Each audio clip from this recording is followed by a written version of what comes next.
ఓం శ్రీ గురుభ్యో నమః. హరి ఓం. శ్రీ గణేశాయ నమః. మా తల్లిదండ్రుల నమస్కారాలు, గురువులందరి నమస్కారాలు. ఈరోజు మనం తెలుసుకునే విషయం రామేశ్వరం గురించి. రామేశ్వరం మహాపుణ్యక్షేత్రం. ఆ క్షేత్రం తెలుసుకునే ముందు నా వీడియోని పూర్తిగా చూడండి. వీరభద్రరావు మామిడిపల్లి ప్రజెంట్స్ నా యూట్యూబ్ ఛానల్ని లైక్ చేయండి, షేర్ చేయండి, సబ్స్క్రైబ్ చేయండి. రామేశ్వరం మహాపుణ్యక్షేత్రం. ఎక్కడుంది రామేశ్వరం అంటే తమిళనాడులోని ప్రాచీన రామేశ్వర క్షేత్రం మధురకు 160 కిలోమీటర్ల దూరంలో ఉంది. ఇది శైవులకు, వైష్ణవులకు పవిత్రమైనటువంటి దివ్య స్థలంగా చెప్పబడుతోంది. పూర్వం నుండి వచ్చే ఆచారాన్ని అనుసరించి భగవంతుని పూజించడానికి 3 లక్షణాలు ఉండాలి. 1 మూర్తిమత్వము, 2 స్థలము, 3 తీర్థము. ఈ 3 చేత ప్రతి క్షేత్రము కూడా పవిత్రంగా చెప్పబడుతున్నాయి. మూర్తిమత్వం చేత క్షేత్రం ప్రకాశిస్తోంది, స్థలము చేత ప్రకాశిస్తోంది, తీర్థము చేత ఆ క్షేత్రం ప్రకాశిస్తోంది. కానీ ఈ రామేశ్వరంలో మూర్తిమత్వము ఉంది, జ్యోతిర్లింగ స్వరూపం ఉంది. 2 స్థలము, శ్రీరాముడు లంక వెళ్ళేటప్పుడు బయలుదేరిన ప్రదేశము. 3వది తీర్థము, ఇక్కడ సముద్రం ఉంది, 2 సముద్రాలు ఉన్నాయి, అంచేత తీర్థస్నానం కూడా ఉంది. అంచేత మూర్తిమత్వము, స్థలము, తీర్థము ఈ 3 ఉన్నాయి కాబట్టి దీనికి భక్తి క్షేత్రమైంది. 12 జ్యోతిర్లింగాల్లో రామేశ్వరం ఒకటిగా చెప్పబడుతోంది. జ్యోతిర్లింగమైనటువంటి శ్రీ రామనాథుడి ప్రక్కనే శ్రీ విశాలాక్షి సన్నిధిని విభీషణ్ ఏర్పరిచినట్టు కనపడుతోంది. మనకి టెంపుల్లోకి వెళ్ళగానే కుడిపక్కన విశాలాక్షి వారి సన్నిధి కనబడుతుంది, అది విభీషణుడు పెట్టేట. ఇంకా రామేశ్వరం హిందూ దేశపు భూభాగం నుంచి లోతైన సముద్రం చేత విడదీయబడింది. రామేశ్వరం రామనాథపురం మండపం అనే ప్రాంతం వరకు కూడా భూభాగం ఉంటుంది. అక్కడి నుంచి 5 కిలోమీటర్లు మొత్తం సముద్రం ఉంటుంది. ఆ తర్వాత ఈ రామేశ్వరం ఒక దీవిలో ఉంటుంది, అంతా కూడా ఇసుక, అంతా దీవి. అడవుల ప్రాంతంలో ఈ రామేశ్వరం ఉంది. ఈ మండపం నుంచి రామేశ్వరానికి ఆ దీపికి వెళ్ళే మధ్యలో 5 కిలోమీటర్ల సముద్ర భాగాన్ని కలుపుతూ ఒక బ్రిడ్జ్ నిర్మించారు. దాని పేరే పంబన్ బ్రిడ్జ్ అంటారు. దాన్ని పంబన్ బ్రిడ్జ్ అంటారు. దాన్ని అంటే ఈ పంబన్ బ్రిడ్జ్ మీదుగా రామేశ్వరం చేరుకుంటాం. ఈ రామేశ్వరం పంబన్కు ఈశాన్య భాగంలోను, ధనుష్కోటికి ఆగ్నేయ భాగాలను ఏర్పడింది. పంబ అంటే తమిళంలో నీరు అని అర్థం. దానికి పంబన్ అని పేరు వచ్చింది. పంబను ధనుష్కోటి రైలు మార్గం తుఫాను బీభత్సం వల్ల కొట్టుకుపోయింది. అంటే ఇప్పుడు మండపం వరకే మనకి ట్రైన్స్ వెళ్తూ ఉంటాయి. ఆ మండపం నుంచి రామేశ్వరం ఊళ్ళోకి, అక్కడి నుంచి రామేశ్వరం నుంచి 18 కిలోమీటర్ల సముద్రంలోకి ఒక రోడ్డు మార్గం ఉంటుంది. దాన్ని ఆ చివరి భాగాన్ని ధనుష్కోటి అంటారు. అంతవరకు కూడా పూర్వకాలంలో రైలు మార్గం ఉండేది. అది తుఫాన్ బీభత్సవాల మొత్తం కొట్టుకుపోయింది. ప్రస్తుతం ట్రైన్స్ అనేవి కూడా మండపం వరకే వెళ్తుంటాయి. అయితే ఈ 18 కిలోమీటర్లు ఎలా చేరుకోవాలి అంటే సముద్రపు ఒడ్డు నుంచి కానీ, కాలినడకన కానీ, బస్సులో కానీ, జీపులో కానీ, పడవల్లో కానీ ఈ పంబన్ నుండి ధనుష్కోటి చేరవచ్చు. శ్రీ మహావిష్ణువు మహా రామావతారం దాల్చేటప్పుడు 2 చేతుల్లో కూడా శంకు చక్రం ఉన్నాయి కదా. మరి విష్ణుమూర్తి కొన్నాడు కదా. ఈ 3 రూపాలు కలిసి శంకు చక్ర విష్ణుత్రమే శంకు ఆకారంలో రామేశ్వరం దీవి మనకు కనబడుతుంది. ఈ దీవంతా కూడా చాలా పవిత్రంగా ఉంటుంది. ఇక్కడ వ్యవసాయం కానీ, నూనె కానీ, నూనె గానుగలు కానీ, కుండలు కానీ చేయడం నిక్షేపబంది. ఇక్కడ వ్యవసాయం చేయరు. నూనె గానుగలు కనిపించవు ఇక్కడ. అలాగే కుండలు చేయడం ఉండదు ఇక్కడ. 3 నిషేధించారు. ఇంచేత రామేశ్వరం అంతా కూడా దీవంతా కూడా పవిత్ర పుణ్యక్షేత్రం. ఇంచేతంటే అక్కడ శివలింగం, జ్యోతిర్లింగం, రాముడు ప్రతిష్ఠించిన శివలింగం ఉండడమే కారణము. మరి ఈ రామాయణం వల్లనే ఈ రామేశ్వరం కూడా పురాతనమైన చరిత్ర ఉంది. మరి కాశీయాత్ర ఫలితంగా ధనుష్కోటిలో స్నానం చేసి రామనాథుని పూర్తి చేసుకోవాలి. అంటే కాశీలో స్నానం చేయాలి, అక్కడ ఇసుకను పట్టుకొచ్చి సముద్రంలో కలపాలి, సముద్రంలో ఇసుకను పట్టుకునే రామల కాశీలో కలపాలి, అప్పుడు పూర్తవుతుంది. ఈ ధనుష్కోటిలో చివరి భాగంలో ఎడమ పక్క బంగాళాఖాతం ఉంటుంది, కుడి పక్క హిందూ మహాసముద్రం ఉంటుంది. ఈ 2 మహాసముద్రాల కలయిక మనకి ఆ ధనుష్కోటిలో చివరి భాగంలో కనబడుతుంది. రెండు సముద్రాలు కనబడతాయి. ఎడం పక్కన ఉండే బంగాళాఖాతం అంతా కూడా నిశ్చలంగా అలలు లేకుండా ఉంటుంది. కుడి పక్కన హిందూ మహాసముద్రం అలలతో ఉంటుంది. అంటే అలలైందేమో రాముడితోనూ, అలలు మనం హిందూ మహాసముద్రాన్ని రావణుడితోనూ పోలుస్తూ ఉంటారు అక్కడ. అలాగే ఈ రెండింటిని సేతువు అని కట్టబడింది అక్కడ. ఈ రెండు సంగమానికి సేతువు అని పిలువబడింది అన్నమాట. అంటే సేతు అంటే వారధి అని అర్థం అన్నమాట. ఈ శ్రీరాముడు లంకను చేరడం కోసం సముద్రంపై కఠిన మార్గానికి చాలా ప్రాముఖ్యత వహించింది. రావణ తమ్ముడు రాముని సహచరుడు విభీషణుడు ప్రార్థించగా శ్రీరాముడు తన చేతి విల్లు యొక్క మొనలో, అంటే మొన అంటే కోటి మాట, ధనుష్ కోటి అంటే అక్కడ కోటి అంటే మొన అని, విల్లు యొక్క మొన భూమిని ఛేదించేట. ధనుస్సు విల్లు కోటి అంటే చివర. శ్రీరాముని విల్లు గుర్తించి నుండి వారధి బంధింపబడింది. పవిత్రమైన రెండు సముద్రాల సంగమ స్థానమున సేతు స్నానం చేసి రామేశ్వరం నుండి తిరిగి వెళ్ళినప్పుడు మరలా సేతు స్నానాన్ని యాత్రికులు చేదురు. కొద్ది కాలం కిందట ఈ తుఫాను బీభత్సం వల్ల ఈ పంబన్ ధనుష్కోటి మార్గం పూర్తిగా తుడిచిపెట్టుకుపోయింది. రెండు సముద్రాల సంగమ పైతృక సంబంధమైన అస్థిక నిమజ్జనం కూడా చేయడం కనబడుతూ ఉంటుంది. అంటే పితృదేవతలకి అస్థి నిమజ్జనాలు చేయడం వాళ్ళు చేస్తూ ఉంటారు. రాళ్ళు పెద్ద పెద్ద గుంట వరుసగా కట్టబడిన సేతు శిథిలాలు అక్కడ మనకు స్ఫురింపజేస్తూ ఉంటాయి. మరి ఇంకా సేతుబంధనము రాముని చేత ప్రతిష్ఠింపబడి ఈశ్వరుడు కలడు గనుక రామేశ్వరమని పిలువబడింది. అచ్చట భగవంతుని రామేశ్వరుడు రామలింగము రామనాథుడే అని పిలుతురు. లంకాధిపతి అయిన రావణుడు సీతను లంక యందుంచగా ఆమెను రక్షించుటకు శ్రీరాముడు రామేశ్వరం నుండి లంకకు వెళ్ళినట్టుగా రామాయణ ఇతిహాసం చెబుతోంది. శ్రీరాముడు సముద్రదేవుని హనుమంతునికి దారి ఇమ్మని కోరిన ఆంజనేయులు తమ వానర సైన్యాన్ని చేత పెద్ద పెద్ద బండలతో వారధి కట్టించి లంకకు మార్గము ఏర్పరిచెను. రావణ బారి నుండి సీతను రాముడు విడిపించుకొని రామేశ్వరం వచ్చి తాను రావణుని చెప్పిన బ్రహ్మహత్యాపాతకమును పోగొట్టమని శివుని ప్రార్థించిన. రామనాథ ప్రతిష్టకై కైలాస పర్వతము నుండి శివలింగమును తెచ్చుటకై శ్రీరాముడు హనుమంతుని పంపిన. సకాలమునకు ఆంజనేయుడు రాలేకపోయెను. అంతట సీతాదేవి ఇసుకతో లింగమును తయారించెను. ఆమె పవిత్ర హస్తస్పర్శ చేయ లింగము కట్టబడి నిలిచెను, గట్టిగా ఉండెను.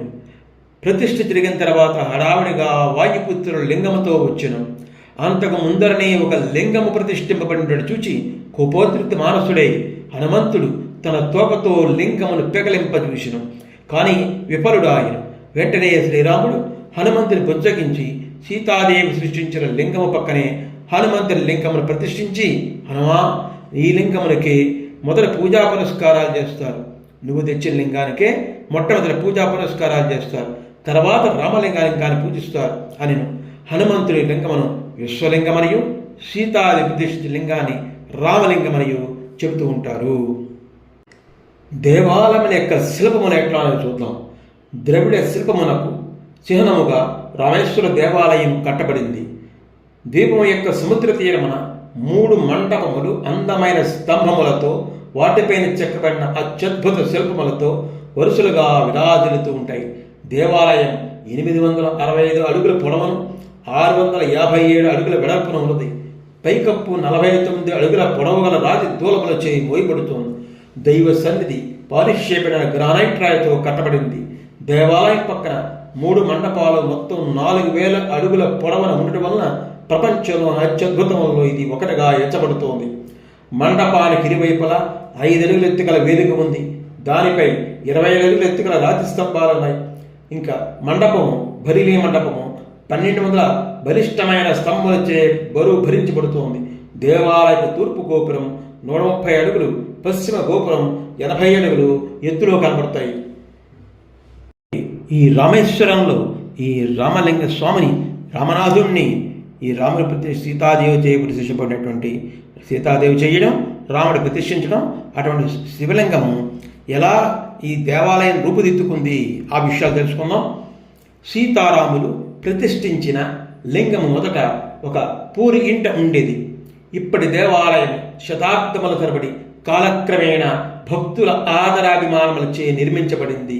సింహళ దేశ ప్రభు అయినటువంటి పరాక్రమ బాహు విస్తీర్ణమైనటువంటి రాజు జాహ్ను సంబంధించిన జాహ్ను రాజు అంటారు. సింహళంలో శ్రీలంకలో జాహ్న ద్వీపానికి చెందిన రాజుని ఈ గర్భగుడిని కట్టించినట్టు చెప్తున్నారు.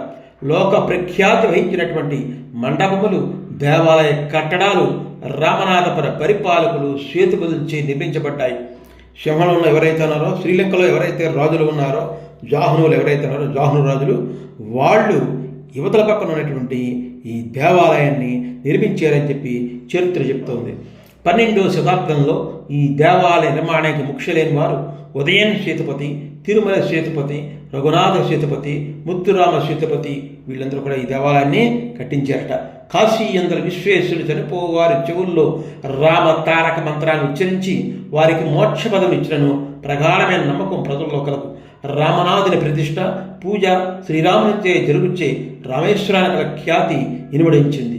శ్రీ రామనాథ స్వామికి, శ్రీ పర్వతవర్ధిని అమ్మవారికి గంగాభిషేకం చేయటకు కోటి తీర్థంలో ఉండే జలాలు ఉపయోగిస్తారు. ఆ విధముగానే యాత్రికులందరూ కూడా ఈ కోటి తీర్థ జలముని స్వీకరించి తమ ఇంట్లోకి తీసుకెళ్ళిపోతారు. అంటే 22 బావులు ఉన్నాయి. 22 బావుల్లో ఉన్నటువంటి నీళ్ళతోటి అక్కడ స్వామివారికి రోజు కూడా అభిషేకం చేస్తారు. అక్కడే ఈ యాత్రికులందరూ కూడా స్నానాలు చేసి కూడా నీళ్లు కూడా తీసుకెళ్తూ ఉంటారు. ఒక దేవునికి కానీ, ఒక ఋషికి కానీ సంబంధించిన తీర్థాలు రామేశ్వరంలో చాలా కనబడతాయి. అటువంటి మహాపుణ్యక్షేత్రం రామేశ్వరం.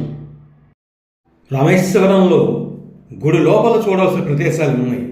అవన్నీ కూడా వరుసగా చెప్పుకుంటూ చూద్దాం. రామేశ్వరం గుడి లోపల ముందు చూద్దాం, తర్వాత బయటకు చూద్దాం. ముందు గుడి లోపల ఎక్కడెక్కడ ఏమున్నాయి, ఈ ప్రదేశాలన్నీ కూడా ఒక్కసారి మనం చూసుకుంటూ వెళ్దాం. మొట్టమొదటిసారిగా మనం క్యూ లైన్లో వెళ్ళేటప్పుడు వెళ్తుండగానే రామేశ్వరం గుడి లోపల విఘ్నేశ్వరుడు కనబడతాడు. విఘ్నేశ్వరుడికి మందిరం కనబడుతుంది ఎడమ పక్కన. కొంచెం ముందుకు వెళ్ళిన తర్వాత ఎడమ పక్క తిరుగుతాం, క్యూలో లైన్లో అక్కడ విఘ్నేశ్వరుడి మందిరం కనబడుతుంది. అక్కడ మొట్టమొదటిసారిగా ఆ విఘ్నేశ్వరుడికి నమస్కారం చేసుకుంటాం. తర్వాత లోపలికి వెళ్తాం. ఆ వెళ్ళే ముందు అక్కడ నందీశ్వరుడు కనబడతాడు. మనకి స్వామివారి ముందు నందీశ్వరుడు కనబడతాడు. మనకి నందీశ్వరుడు కనబడతాడు. 12 అడుగుల ఎత్తు పొడవు ఉంటాడు, 9 అడుగుల ఎత్తు ఉంటాడు. తెల్ల సున్నంతో చేయబడిన నంది విగ్రహం కూడా కనబడుతుంది మనకి. అటువంటి నందీశ్వరుడు చాలా అద్భుతంగా ఉంటుంది. చాలా పెద్ద విగ్రహం ఉంటుంది. ఇది ధ్వజస్తంభం వెనకాలే ఉంటుంది. ఈ నందీశ్వరుడికి ముందుకు వెళ్లే ముందే ఎడవ పక్కన ఒక పెద్ద ఏనుగు కనబడుతుంది. దేవాలయపు ఏనుగు ఒకటి కనబడుతుంది. పెద్ద ఏనుగు ఉంటుంది. ఆ ఏనుగును కూడా దేవాలయం వారు అక్కడ ఉంచుతారు. వాటిని కూడా చూడవచ్చు. ఆ తర్వాత మనం క్యూ లైన్లో లోపల స్వామివారి మీదకి వెళ్తాం. వెళ్లే ముందు అక్కడ సీతారాములచే ప్రతిష్ఠించబడినటువంటి రామనాథ స్వామి రామేశ్వరం దర్శించుకోవాలి. ఈ రామేశ్వరం దర్శించుకోవడానికి వెళ్ళేటప్పుడే ముందుగానే కాశీ విశ్వేశ్వరుని యొక్క చిన్న మందిరం కనబడుతుంది. కాశీ విశ్వేశ్వరుడు ఉంటాడు అక్కడ. ఆ కాశీ విశ్వేశ్వరుని చూసుకుంటూ లోపల రామనాథ స్వామి దేవాలయంలోకి వెళతాం. క్యూ లైన్లోకి వెళ్తాం. ఎదురుగుండా జ్యోతిర్లింగమైనటువంటి రామనాథ స్వామి యొక్క దేవాలయం కనబడుతుంది. అక్కడ చాలా అద్భుతమైనటువంటి జ్యోతిర్లింగము మనకు ఎదురుగుండా కళ్ళెదురుగుండా చూస్తాం. ఉదయం 5 గంటల నుంచి మధ్యాహ్నం 12 గంటల వరకు దర్శనం ఉంటుంది. మళ్ళా సాయంత్రం 4 గంటల నుంచి రాత్రి 10 గంటల వరకు తెరిచి ఉంటుంది. మరి ప్రతిరోజు కూడా 6 సార్లు 6 రకాల సేవలు స్వామివారికి చేస్తూ ఉంటారు. ఈ స్వామివారికి పూజలు చేస్తూ ఉంటారు. కలశాభిషేకం, శంఖాభిషేకం, రుద్రాభిషేకం, గంగాభిషేకం, పాలాభిషేకం, పన్నీరాభిషేకం, ఇలా అనేక రకాల సేవలు స్వామివారికి ఉదయం సాయంత్రము జరుగుతూనే ఉంటాయి. అలాగ స్వామివారికి ఇటువంటి స్వామివారిని చూడడానికి 2 కళ్ళు కూడా సరిపోవు. అత్యద్భుతంగా ఉంటుంది స్వామివారి యొక్క సేవ. అలాగే రాత్రి 9 గంటల 30 నిమిషాలకి స్వామివారిని తీసుకువెళ్ళి ఊరేగింపుగా తీసుకెళ్తారు. ఊరేగింపుగా తీసుకెళ్ళి పక్కనే కుడి పక్కన ఉన్నటువంటి పరవర్తవర్ధిని అమ్మవారు ఎక్కడైతే ఉన్నారో వారి యొక్క శయన గృహంలోకి తీసుకెళ్తారు. స్వామివారిని అక్కడ ఉంచుతారు ఆ రాత్రికి. దీన్నే శయనగ్రహ పూజ అంటారు. దాన్ని తమిళంలో పళ్ళెరై పూజ అంటారు. అంటే స్వామివారికి మనం తంజావూరులో చూస్తాం. ఇటువంటి సాంప్రదాయాన్ని తంజావూరులో చూస్తాం. తంజావూరులో కూడా ఇదే విధంగా స్వామివారిని పల్లకిలో ఊరేగించుకుంటూ సాంబ్రాయణ వేసుకుంటూ పల్లకిలో పెద్ద పెద్ద బోరాలు ఊదుతూ కుమ్మ బోరాలు ఊదుతూ అక్కడ పక్కన అమ్మవారి కొలువులో శయన గర్భంలో స్వామివారిని దింపుతారు. అదేవిధంగా ఇక్కడ కూడా పరవర్ధిని అమ్మవారి శయన గృహంలో స్వామివారిని రామనాథ స్వామిని ఉంచుతారన్నమాట. ఈ రకంగా స్వామివారికి పూజ చేయడం జరుగుతుంది. అలాగే ఇక్కడ ఇంకొక విశేషం ఏంటంటే స్ఫటికలింగ దర్శనం ఉంది. స్ఫటికలింగ దర్శనం ఇది ప్రతిరోజు కూడా ఉదయం 5 గంటల నుంచి 6 గంటల వరకు ఈ స్ఫటికలింగ దర్శనం ఉంటుంది. ఈ స్ఫటికలింగం ఆదిశంకరులచే ఇక్కడ ఉంచబడింది. మరి ప్రతిరోజు కూడా ఈ స్ఫటికలింగానికి పూజలు చేసి అక్కడ 5 to 6 మధ్యన ఉదయం అక్కడ ఉంచుతారనమాట. అంటే ఈ జ్యోతిర్లింగాన్ని ముందుగానే ఉంచుతారు. జ్యోతిర్లింగం కనిపించకుండా మనకి వెనకాల ఒక క్లాత్ ఉంటుంది. ఆ క్లాత్ పెట్టి ముందు ఈ స్ఫటికలింగాన్ని ఉంచుతారు. ఈ స్ఫటికలింగం చుట్టూ కూడా దీపాలు ఉంచుతారు. ఆ స్ఫటికలింగం కళ్ళతో చూడడం, ఆ స్ఫటికలింగ చేసుకోవడం చాలా అదృష్టం. తప్పకుండా రామేశ్వరం వెళ్ళిన వాళ్ళు ఈ స్ఫటికలింగ దర్శనం చేసుకోవాలి. అత్యద్భుతంగా ఉంటుంది. ఆ స్ఫటికలింగాన్ని చూసినప్పుడు అత్యద్భుతంగా అనిపిస్తుంది అన్నమాట. మనకి సకల పాపాలు నశిస్తాయి. అంత గొప్పది. ఆదిశంకరులచే అక్కడ ఉంచబడినటువంటిది ఆ స్ఫటికలింగము. మరి ధనుర్మాసంలో అయితే మరి ఇప్పుడు ఇంకా 5 to 6 అనుకున్నాం కదా, ఇదే ధనుర్మాసంలో అయితే 3 to 4 మధ్యనే ఈ స్ఫటికలింగ దర్శనం ఉంటుంది. చేత ఇటువంటి దర్శనం చాలా అద్భుతంగా ఉంటుంది. అటువంటి స్ఫటికలింగ దర్శనం చేసుకోవాలన్నమాట. ఈ రకంగా రామనాథ స్వామి దర్శనం, స్ఫటికలింగ దర్శనం పూర్తయ్యాయి. తర్వాత స్వామివారికి కుడి పక్కన పర్వతవర్ధిని అమ్మవారు ఉన్నారు. పర్వతవర్ధిని అమ్మవారు కుడి పక్కన ఉంటారు. ఇక్కడ అమ్మవారు ఎడపక్కనేమో కాశీ విశ్వేశ్వరుడు ఉంటారు. అదే మందిరంలో ఈ ఈ ఈ మందిరం కాకుండా కుడి పక్కన ఇంకొక మందిరం వేరేగా ఉంటుంది. ఆ మందిరంలో నిరువత్తి విగ్రహంలో పర్వతవర్ధిని అమ్మవారు ఉంటారు. అమ్మవారు వీరికి కూడా అనేక రకాల పూజలు జరుగుతాయి. కుంకుమ పూజలు జరుగుతాయి. మరి రామేశ్వరానికి ఈ కుడి పక్కన, అంటే రామేశ్వర స్వామికి, రామనాథ స్వామికి కుడి పక్కన ఈ పర్వతుని దేవాలయం ఉంది. ఇది శుభంగా భావిస్తారు అందరూ కూడా. ప్రతి శుక్రవారం కూడా బంగారు పల్లకిలో దేవాలయ ప్రకారాల చుట్టూ మేళతాళములతోటి ఊరేగిస్తారు. శ్రీచక్రానికి ప్రతిరోజు కూడా విశేషమైన పూజలు జరుగుతూ ఉంటాయి. స్వామివారికి కుడిపక్క మందిరంలో నిలువెత్తు విగ్రహంగా ఈ పర్వతవర్ధిని అమ్మవారు విరాజిల్లుతున్నారు. ఈ రకంగా పర్వతని అమ్మవారు చూడడానికి చాలా అద్భుతంగా ఉంటారు. అంత దూరం నుంచి మనం అమ్మవారు చూస్తాం, చాలా దూరం నుంచి చూస్తాం. అయినా సరే అమ్మవారు చాలా స్పష్టంగా మనకు కనబడతారు, పెద్ద విగ్రహం. ఆ తర్వాత విశాలాక్షి అమ్మవారి దర్శనం చూసుకోవాలి. ఇప్పుడు పక్కన అక్కడి నుంచి వెళ్తూ జ్యోతిర్లింగమైన శ్రీ రామనాథుని ప్రక్కనే శ్రీ విశాలాక్షి సన్నిధిలోనే విభీషణ్ ఏర్పరిచేట ఈ విశాలాక్షి అమ్మవారిని. ఆ రామనాథునికి ఎడం పక్కన కాశీ విశ్వేశ్వరుడు, కుడి పక్కన విశాలాక్షి అమ్మవారు ఉంటారు. ఇక్కడ కూడా ఉయ్యాల సేవ చేస్తారు ఈ విశాలాక్షి అమ్మవారికి. ఇంకా తర్వాత సేతు మాధవ తీర్థం, గుడి లోపలే సేతు మాధవ తీర్థం అని చెప్పి ఒక తీర్థం ఉందన్నమాట. సేతు మాధవుడు, మాధవుడు విష్ణుమూర్తి కదా. దేవు గుడికి ఎదురుగుండానే విశాలమైన ఒక పెద్ద హాలు ఉంటుంది. ఇక్కడ జూలై, ఆగస్టు ఈ నెలల్లో వివాహాలు జరుగుతూ ఉంటాయి. ఇది కళ్యాణ మండపంగా దీన్ని ఉపయోగిస్తున్నారు. ఆ వెనకాలే సేతుమాధవ తీర్థం, దాని ముందు మండపం కళ్యాణ మండపంగా దీన్ని చూస్తున్నారు. తర్వాత జ్యోతిర్లింగ దర్శనం. జ్యోతిర్లింగ దర్శనం మనం మొట్టమొదటి చెప్పుకున్నాం. విశ్వలింగ దర్శనం, అలాగే జ్యోతిర్లింగ దర్శనం. హనుమంతు సీతాదేవి చేత ప్రసిద్ధము ఇసుకలింగం, సైకతలింగం అంటాం. అది ఆ సైకతలింగం జ్యోతిర్లింగంగా చెప్పబడుతోంది. అలాగే హనుమంతుడు తెచ్చాడు, కైలాసం నుంచి పట్టుకుని వచ్చాడు. హనుమంతుడు కైలాసం తీసుకొచ్చాడు లింగాన్ని, శివుడు ఇస్తే పట్టుకొచ్చాడు రాముడి దగ్గరికి. దానికి ఆ లింగానికి విశ్వలింగము అని పేరు. ఈ విశ్వలింగానికి కూడా అనేకమైన పూజలు చేస్తూ ఉంటారు. ఈ జ్యోతిర్లింగ దర్శనంతో పాటే ఈ సైకతలింగానికి విశ్వలింగానికి కూడా పూజలు చేస్తూ ఉంటారు. అక్కడి నుంచి ముందుకు వెళ్ళగానే సహస్రలింగ దర్శనం జరుగుతుంది. అనేక లింగాలతో కూడినటువంటి ఒక కనబడుతుంది, పెద్దగా కనబడుతుంది. అక్కడ అనేక లింగాలు ఉంటాయి, సహస్రలింగాలు ఉంటాయి. ఈ సహస్రలింగాలని మనం దర్శించుకోవాలి. ఆ తర్వాత శ్రీ వజ్రేశ్వరుడు అని చెప్పి కనబడతాడు. ఆ వజ్రేశ్వరుని దర్శనం చేసుకోవాలి. అటు తర్వాత నటరాజస్వామి దర్శనం చేసుకోవాలి. ఈశాన్య భాగంలో మండపం బయట నటరాజస్వామి గుడి ఉంటుంది. పెద్ద విగ్రహంగా కనబడుతుంది. ఆ నటరాజస్వామి విగ్రహాన్ని అక్కడ దర్శనం చేసుకోవాలి. ఆ తర్వాత శుక్రవార మండపం, మనం బయటకు వస్తుంటే కుడి పక్కన శుక్రవార మండపం అని చెప్పి ఉంటుంది. ఆ మండపంలో వరుసగా అష్టలక్ష్ములు కూడా 5 అడుగుల ఎత్తులో అష్టలక్ష్మి విగ్రహాలు కనబడతాయి. బాగా పెద్ద పెద్ద విగ్రహాలు కనబడతాయి. ఆ అష్టలక్ష్మి విగ్రహాలని దర్శనం చేసుకోవాలి.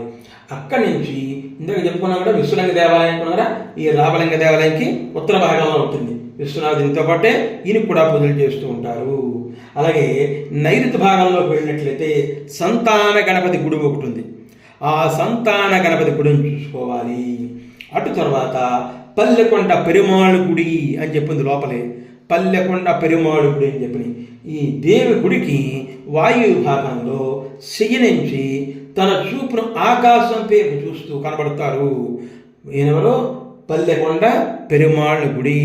ఈయన దర్శించుకోవాలి. అక్కడి నుంచి తూర్పు గోపుర ద్వారంలో కుడి పక్కన చూసినట్లయితే మరి ఆంజనేయ స్వామి గుడి కనబడుతుంది. అంటే మనం మొత్తం లోపల ఎంట్రన్స్ లోపల ప్రవేశిస్తాం కదా, ఆ ప్రవేశించినప్పుడే గణపతికి ముందు వెళ్ళే ముందే గణపతి ఇంకా చూడడానికి వెళ్లకుండానే కుడి పక్కన ఉంటారు అన్నమాట స్వామివారు. ఆంజనేయ స్వామి ఉంటారన్నమాట. కుడివైపున ఎర్రని రంగులో ఉంటారు. దక్షిణముఖంగా ఆంజనేయ స్వామి గుడి ఉంటుంది. ఈయన కూడా మనం చూసుకోవాలి. అలాగే అక్కడి నుంచి దర్శనం చేసుకొస్తుంటే 63 మంది నాయనార్ లేక విగ్రహాల వరుసగా మండపంలో పొడుగ్గా ఉంటాయి. వరుసగా ఒకదాని పక్కన ఉంటారు 63 నాయనార్లు ఉంటారు. ఈ 63 నాయనార్లు చూసుకోవాలి. ఈ 63 నాయనార్లు చూసుకున్న తర్వాత మళ్ళీ ఎదురుగా ఉన్న మండపంలో పైన గోడ కానుకుని శివదుర్గాదేవి ఉంటుంది. మళ్ళీ ఆ శివదుర్గాదేవి నమస్కారం చేసుకోవాలి. అంటే విశ్వేశ్వరుని చూసుకుని వచ్చేస్తున్నాం కదా, అక్కడి నుంచి బయటకు వస్తుంటే ఇది కూడా శివదుర్గాదేవి కనబడుతుంది. తర్వాత ఈ గుడిలో 1వ శివప్రాకారం కనబడుతుంది, 2వ శివప్రాకారం కనబడుతుంది. శివప్రాకారాలు 2 ఉంటాయన్నమాట గుడిలో. 1వ శివప్రాకారం, 2వ శివప్రాకారం. పెద్దగా ఎత్తుగానే శివప్రాకారాలు చూడాలి. అలాగే శ్రీరామలింగ ప్రతిష్ఠ ఎక్కడైతే చేశారో ఆ రామలింగ ప్రతిష్ఠ చేసిన సమయం సందర్భాన్ని చూడాలి. శ్రీతీర్థాలని చెప్పి ఈ తీర్థాలని ఏవైనాయో స్నానాలు చేసేవి ఏమైనాయో అవన్నీ కూడా లోపల అవన్నీ చూడాలి. అలాగే స్వామివారికి ఉపయోగించే వాహనాలు ఉంటాయి. ఆ వాహనాలు ఉన్న ప్రదేశం ఉంటుంది. ఆ వాహనాలన్నీ కూడా వరుసగా చూడాలి. ఇవన్నీ చూసుకున్న తర్వాత దేవాలయం ఆవరణలోనే 22 బావుల రూపాయల తీర్థాలు ఉంటాయి. అయితే ఈ దేవాలయంలో ఇదే చాలా ప్రసిద్ధి పొందినటువంటిది 22 దేవాలయాలు. అయితే భక్తులు అందరూ కూడా మొట్టమొదటిసారిగా సముద్రంలో స్నానం చేయాలి. సముద్రంలో స్నానం చేసుకుని మళ్ళా అక్కడి నుంచి వచ్చి మళ్ళా 22 బావుల్లో స్నానం చేసి ఆ 22 బావుల తర్వాత స్నానం అయిపోయిన తర్వాత స్వామివారిని దర్శనం చేసుకుంటారు. అక్కడ బట్టలు మార్చుకుని పక్కనే స్వామివారిని అమ్మవారిని దర్శించుకుని వచ్చేయాలి. వచ్చేసిన తర్వాత 22 బావులు తీర్థం అయిపోయిన తర్వాత మళ్ళీ సముద్రుడికి రావాలి. సముద్రపు ఒడ్డుకు వచ్చి 22 బావుల్లో తీర్థాలు చేసుకోవాలి. అక్కడి నుంచి మళ్ళీ సముద్రపుడికి రావాలి. వచ్చి అక్కడ స్వామివారికి మనం మనస్సులో ప్రాయశ్చిత్తం చేసుకోవాలన్నమాట. దేనికంటే ఈ స్త్రీలు రజస్సుల దోషం కలిగి ఉంటారు కదా, అంటే బహిష్ఠులు ఉంటారు కదా, మరి వాళ్ళ బహిష్ఠులు పోయే వరకు ఉండి అన్నీ పోయిన తర్వాత అప్పుడు ఈ సముద్రపు ఒడ్డున ప్రాయశ్చిత్తం చేసుకోవాలి. బ్రాహ్మడికి ప్రాయశ్చిత్తం చేసుకోవాలి. అక్కడ బ్రాహ్మణుడు అడిగితే చెప్తాడు. ఆ ప్రాయశ్చిత్తం చేసుకుంటే ఆ దోషం పూర్తిగా తొలగిపోతుంది. ఇంకా ఈ 22 బావుల యొక్క ప్రత్యేకత ఏంటి లోపల ఉన్నటువంటిది అంటే 22 బావుల్లోనూ కూడా పెళ్లి కాని వాళ్ళు మంచి భర్త రావాలని కోరుకుంటూ స్నానాలు చేస్తారు. మరి మంచి సంతానం కావాలని స్నానాలు చేస్తూ ఉంటారు. ఇలాగా అనేక రకాలైనటువంటి కోరికలతోటి స్వామివారి యొక్క సన్నిధిలో 22 బావుల్లో స్నానాలు చేస్తూ ఉంటారు. 22 బావులు కూడా అత్యద్భుతంగా ఉంటాయి. దాంట్లో తీర్థం చాలా మంచి నీళ్ళు ఉంటాయి. దాంట్లో కూడా ఔషధ గుణాలు కలిగి ఉంటాయి. అటువంటి ఔషధ గుణాలటువంటి 22 బావుల్లోనూ కూడా చక్కగా స్నానాలు చేయాలి. ఈ రకమైనటువంటిది ఇది. దీని తర్వాత ఆ 22 బావులు ఏమున్నాయి, 22 బావులు ఏంటో వాటి వివరణ తర్వాత చెప్పుకుంటుంది. కంటిన్యూషన్ చెప్పుకుంటూ వద్దాం. ఇప్పుడు 22 బావులు ఏవైతే ఉన్నాయో వాటి యొక్క ప్రత్యేకత ఏమిటో అవి వివరించుకుంటూ వెళ్దాం. ఈ దేవాలయంలో ఉన్న తీర్థములు 22 బావులు అని చెప్పుకున్నాం కదా. ఈ 22 బావుల్లో మొట్టమొదటిది మహాలక్ష్మీ తీర్థము. ఆంజనేయుని గుడికి దక్షిణంగా ధర్మరాజు ఇక్కడ స్నానం చేయడం వల్ల అదృష్టాన్ని పొందేట. రెండవది సావిత్రి తీర్థము. ఆంజనేయుడి గుడికి పడమరగా కాశీబార్ మహారాజు శాప విముక్తుడైన స్థలం అది. మూడవది గాయత్రి తీర్థము. ఆంజనేయ గుడికి పశ్చిమమున కాశీబార్ మహారాజు శాప విమోచనైనటువంటి ప్రదేశం ఇది. నాలుగవది సరస్వతీ తీర్థము. ఆంజనేయుని గుడికి పడమట కాశీవార్ మహారాజు శాపము నుండి విమోచనైనటువంటి స్థలముగా చెప్పబడుతోంది. 5 సేతు మాధవ తీర్థం 3వ మండపం వద్ద కలదు. ఇతని స్నానం వల్ల లక్ష్మీదేవి కటాక్షం, హృదయం పరిశుద్ధమవుతాయి. 6 గంధమాధన తీర్థము సేతు మాధవ గుడి వద్ద కలదు. ఇందులో స్నానమాచరించిన వారు ధన సమృద్ధి, పాప పరిహారం జరుగుతుంది. 7 కవచ తీర్థము సేతు మాధవ గుడి సమీపమున కలదు. ఇచ్చిన జలమున ఎవరైతే స్నానం చేస్తారో వాళ్ళకి నరకానం పోవక్కలేదని చెప్పబడుతుంది. ఇంకా గవయ తీర్థం సేతు మాధవ దేవాలయ సమీపంలో ఇది ఉంది. ఇందులో నీటిలో మునిగినట్లయితే కల్పవృక్ష ఛాయ ప్రాప్తిస్తుందని చెప్పబడుతోంది. అలాగే నలతీర్థము సేతు మాధవ గుడి సమీపంలో కలదు. ఇందులో జలస్నానం వల్ల సూర్య తేజస్సు కలిగి స్వర్గప్రాప్తి లభిస్తుంది. నీలతీర్థము సేతు మాధవ గుడి సమీపన కలదు. ఇతడి స్నేహం వల్ల దానం చేయడం వల్ల సమస్త యోగము, అగ్ని యోగాలు పొందవచ్చు. శంకర తీర్థము అంటే శంకుతీర్థం మాటిది. గుడి లోపల మండపం వద్ద కృతజ్ఞుడైన వత్సనాభముని తన పాపాన పోగొట్టుకున్న దివ్యస్థలము. తర్వాత చక్ర తీర్థము దేవాలయం లోపల మండపం వద్ద సూర్యుని హస్తము బంగారంగా మారిన ప్రదేశం ఇది. ఇంకా 13 బ్రహ్మహత్యాపాతక విమోచన తీర్థం గుడి లోపల మండపంలో బ్రహ్మహత్యాపాతకం నివారణమవుతుంది. 14 సూర్య తీర్థము గుడి లోపల మండపంలో ఈ తీర్థస్నానం వలన భూత భవిష్యత్ వర్తమానములు తెలుసుకోగల జ్ఞానము కలిగి వారికి ఇష్టమైన లోకమును ప్రయాణించగలరు. 15 చంద్రతీర్థము లోపలి మండప సమీపమున కలదు. భూత భవిష్యత్ వర్తమాన జ్ఞానం కలిగి వారికి ఇష్టమైన లోకాలను పెరిస్తారు. 16 గంగాతీర్థం లోపల మండపంలో కలదు. జ్ఞాన శృతిరాజు ఇచ్చట జ్ఞానవంతుడు అయ్యాడు అని చెప్పబడుతోంది. 17 యమునా తీర్థము లోపలి మండప సమీపంలో ఉంది. జ్ఞానశృతిరాజు ఇక్కడనే జ్ఞానం పొందేట. 18 గయాతీర్థము లోపలి మండపం వద్ద ఉంది. 19 శివతీర్థం నందీశ్వరునికి దక్షిణముగా బురుగును చక్రవర్తి శాప విముక్తి స్థలం ఇది. 20 సత్యామృత తీర్థము అమ్మవారి సన్నిధి వద్ద ఉంది. బురుగును చక్రవర్తి ఇచ్చట శాప విమోచం పొందేట. 21 సర్వతీర్థము శ్రీరామనాథుని సన్నిధి ఉంది. సుదర్శనుడు తన పుట్టుకతోటి ఉన్న అంధత్వాన్ని, తర్వాత రోగాన్ని, ముదిమిని పోగొట్టుకున్న దివ్యస్థలం అంటది. ఇంకా 22 కోటి తీర్థము 1వ మండపం ఉంది. కంస సంహారం వల్ల కలిగినటువంటి పాపాన్ని శ్రీకృష్ణ పోగొట్టుకున్నటువంటి పుణ్యక్షేత్రట ఈ కోటి తీర్థము. ఈ రకంగా 22 కోటి తీర్థములైనటువంటి 22 బావుల్లోనూ కూడా చక్కగా బకెట్తో వాళ్ళు పోస్తూ ఉంటారు. మనం పోయించుకోవాలి. ఆ బకెట్తో పోయించుకుంటూ మనం ముందుగా డబ్బులు మాట్లాడుకుని చక్కగా వాళ్ళ చేత 22 బావుల్లోనూ స్నానం చేయాలి. అన్ని తీర్థములను స్నానం చేసి పునీతులు కావాలి. ఒక ప్రత్యేకమైనటువంటి ఆనందాన్ని పొందేటువంటిది, ఔషధకరమైనటువంటిది ఈ 22 బావుల తీర్థంలో స్నానం చేయడము. ఇది ఒక ప్రత్యేకత కలిగి ఉంది. అందరూ కూడా తప్పగా దీన్ని ఆచరించాలి. తన ప్రత్యేకతని అందరూ కూడా అనుగ్రహం పొందాలి. రామేశ్వరంలో గుడి లోపల చూడవలసిన ప్రదేశాలని తెలుసుకున్నాం. గుడి బయట ఉన్నటువంటి ప్రదేశాలు ఏమేమి చూడాలి అనే విషయాల గురించి తెలుసుకుందాం. మొట్టమొదటిసారిగా గంధమాదన పర్వతం పోయినటువంటి శ్రీరాముని పాదాల గురించి తెలుసుకుందాం. ఎత్తైన ఒక ఇసుక దెబ్బపై గల చిన్న పర్వతమే గంధమాదన పర్వతం. రామేశ్వరానికి ఇది సుమారు 1.5 మైలు అంటే 2 కిలోమీటర్ల దూరంలో ఈ శ్రీరాముని పాదాలు ఆ గుడి మీద కనపడతాయి. మండపం పైన చూచే శ్రీరామేశ్వరపట్నం కనపడుతుంది. ద్వీపంలో కొన్ని భాగాలు కనపడుతూ ఉంటాయి. సీతారాములిద్దరూ కూడా ఈ పర్వతం మీద కూర్చుని ఆడుకునేవారని అక్కడ ఉన్నటువంటి జనుల యొక్క నమ్మకం. మరి ఇంకొకటి ఏంటంటే విభీషణుడు అని రాముడు ఇక్కడే కలుసుకున్నారట. విభీషణుడు అయినా రాముడు ఇక్కడే కలుసుకున్నారట. సూర్యోదయం, సూర్యాస్తమయం సన్నివేశాలు ఇక్కడ చాలా అందంగా ఉంటాయి. సమీపంలో సుగ్రీవ తీర్థం ఉంది. హనుమాన్ దేవాలయం కూడా ఉంది. ఇది శ్రీరాముని పాదాల గురించి. గంధమాదన పర్వతం. సాక్షి హనుమాన్ దేవాలయం. హనుమ సీతాదేవిని లంకలో చూసి సీత నుండి చూడామనేది తెచ్చి రామునికి ఇచ్చేట. సీతను చూశాను అని చెప్పే సాక్ష్య ప్రదేశమే ఈ సాక్షి హనుమాన్ దేవాలయం. రామతీర్థం. రామేశ్వరం పేరు వినగానే రాముడు నడయాడిన తీర్థం. రాముడు స్నానమాచరించినటువంటి ఈ కోనేరుకు రామతీర్థము అని పేరు. 4 లక్ష్మణ తీర్థం. లక్ష్మణుడు స్నానమాచరించి నడయాడినటువంటి ఈ తీర్థానికి లక్ష్మణ తీర్థము అని పేరు. ఇందాక ఒక కోనేరులో రాముడి తీర్థం అని పేరు చెప్పుకున్నాం. ఇంకో కోనేరులో పక్కనే ఇంకొక తీర్థం, ఇందాక లక్ష్మణ తీర్థం, దాంట్లో స్నానం చేసేవేట లక్ష్మణ తీర్థము అని పేరు. లక్ష్మణుడు ఈ తీర్థం పక్కనే ఒక శివలింగాన్ని కూడా ప్రతిష్ఠించాడని చెప్పి ఈ కోనేరు పక్కనే ఓ శివాలయం కనబడుతుంది. అక్కడ ప్రజల యొక్క నమ్మకము, ఆ స్థల పురాణం. అక్కడ ఇది విభీషణుని గుడి.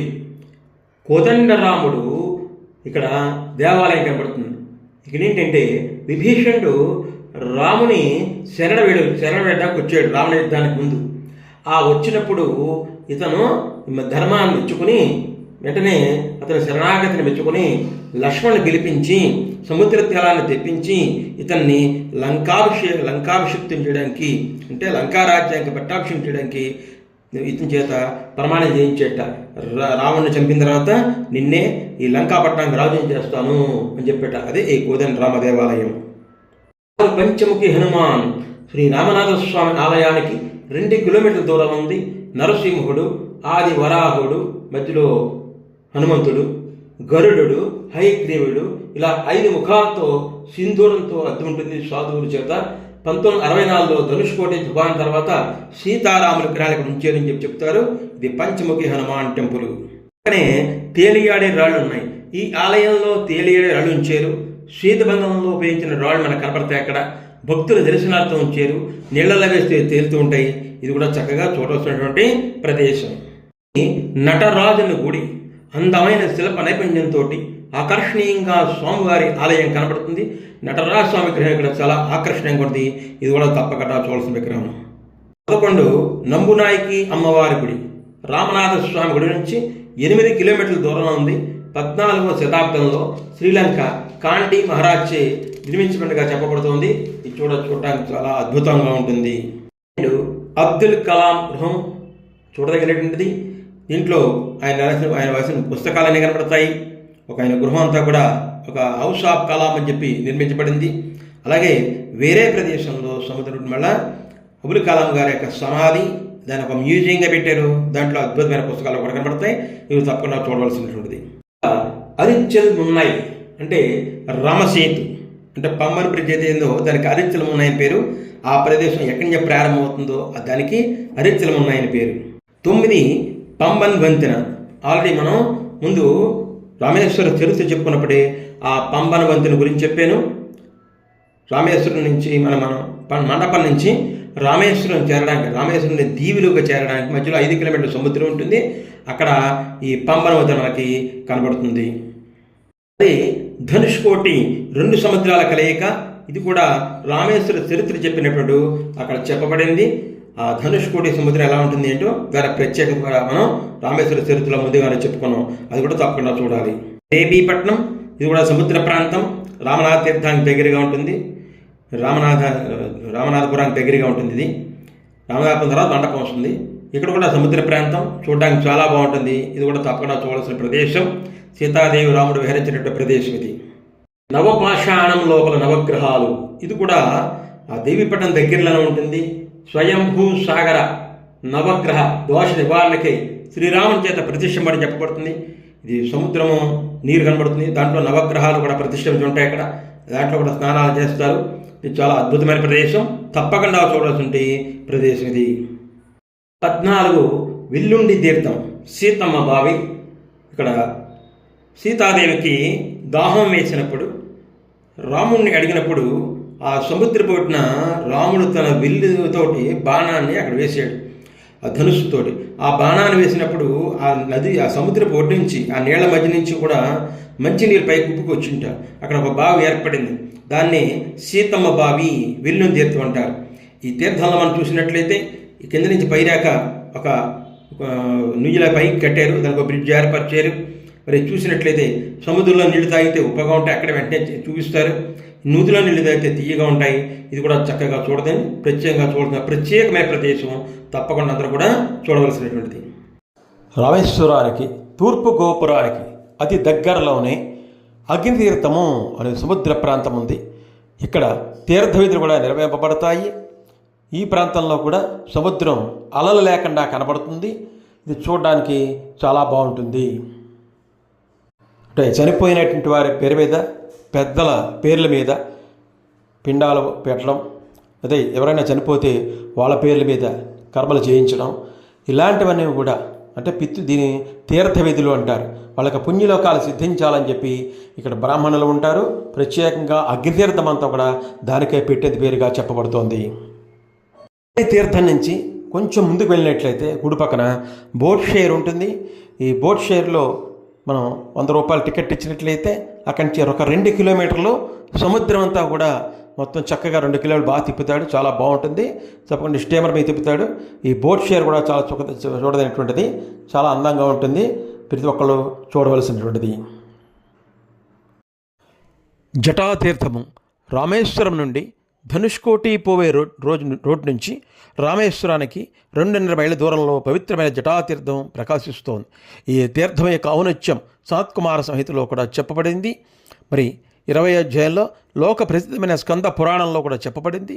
రావణ వధించినంతరం రాముడు అయోధ్యకు తిరిగి వస్తున్నప్పుడు రామలింగస్వామిని ఒక్కసారి పూజించి తన జటల్ని అక్కడ తడిపెట్ట. ఆనాటి నుంచి కూడా ఈ ప్రాంతానికి జటాతీర్థం అనే పేరు వచ్చింది.